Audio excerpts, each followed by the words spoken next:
The Northern Michigan Dynasty on College Football Revamp is back with the second half of season number 5 on the road at the rival EMU's whiteout game. They had a drive going too, and quarterback McBride is intercepted by our corner A.J. Williams. A long methodical drive then ends with a 1-yard touchdown pass to UNDEFEATED for the lead. The next NMU drive was a quicker strike with this Igor Ingolf pass to Jacob Morris, getting taken all the way in from 28 yards out for another tutty. A nice rollout and a beaut of a pass to Trevor Twister for 25 yards sets up a very easy 7-yard touchdown to Blade Nelson, and a 52-yard punt return by Jonathan Tucker gave Ingolf enough time to throw his 4th tutty of the day. Second one to Farioni as NMU led by 28 at the half. Coming out of the half, Tucker gets a pass from Ingolf in open space for 48 yards and an NMU touchdown. And then he receives and returns a punt 66 yards to the house for another score later in the quarter, as Igor Ingolf has 6 touchdowns and the Wildcats roll 49-7 to ruin EMU's whiteout game. NMU hosting Bowling Green is a 1-6 underdog with 3 prospects coming for visits for the Wildcats. No shot for BGSU, right? Not if Anthony Cobb has anything to say about it, as he takes this reception 57 yards to set up a Curtis Booth 6-yard carry for the opening score of the game. Ingolf's second pass of the day was an attempt to squeeze one into Blade Nelson, but it's picked off as the Bowling Green D came to play too. Very next play, it's Nixon stepping in front of the pass for a pick going all the way to the house to make it a tie game where it really could have been an awful start, but Rodney Nixon says no. Next drive for Bowling Green stalls, and Jonathan Tucker on the punt return, right side, 69 nice yards into the end zone for NMU's first lead of the ball game. Bowling Green driving, the run by Booth, fighting for yards, and he fumbles, scooped up by J.J. Hartman. And after the fumble, it's a screen for Jonathan Tucker that is perfectly set up. Excellent blocking, and he scores from 36 yards out to extend that NMU lead. Another nice Bowling Green drive is stopped when Wyatt Graham throws his second interception of the half to Rodney Nixon, and NMU had some time to add a field goal. Long drive after halftime ends with another NMU touchdown, and after a BGSU field goal, Jonathan Tucker takes that ensuing kickoff 99 yards all the way to the house to put the game on ice, and later it was stamped shut by Paul Rivero, who picks off a Wyatt Graham pass and then returns it all the way back for a pick 6. Jonathan Tucker had 340 all-purpose yards and 4 TDs in the 48-10 win for the Wildcats. NMU risks their undefeated season on the road against lowly Buffalo, and the first drive is made easy with a 3rd and inches pass completed to UNDEFEATED for 30 yards inside the 5-yard line, which is then capped off by another short Blade Nelson catch on the season for the touchdown. The Buffalo quarterback Derek Franz goes for the pitch, and it's a huge success for a tying touchdown as the entire NMU defense bit on the fake.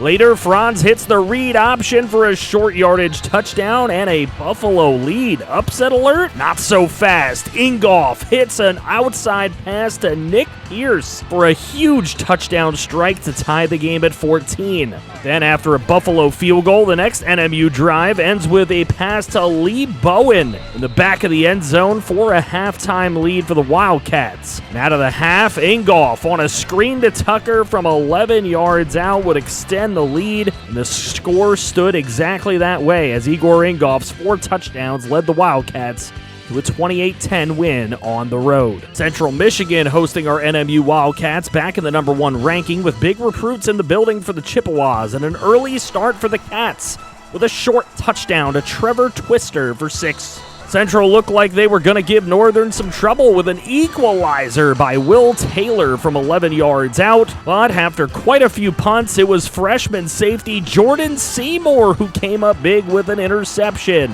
and that gave way to an easy Blade Nelson score again for the NMU lead, and they never looked back. First, it was a punt to Jonathan Tucker, big mistake anyway, as he takes it left side and all the way down the sideline for an 86-yard punt return tutty. Later in the fourth, Tucker again, this time off the inside handoff, hitting pay dirt for a 21-point lead, and an extra run-up of the score with under 10 seconds to go on a pass to Lee Bowen made the final 35-7 Northern Michigan on the road to get to 10-0 behind Ingolf's 3 touchdowns.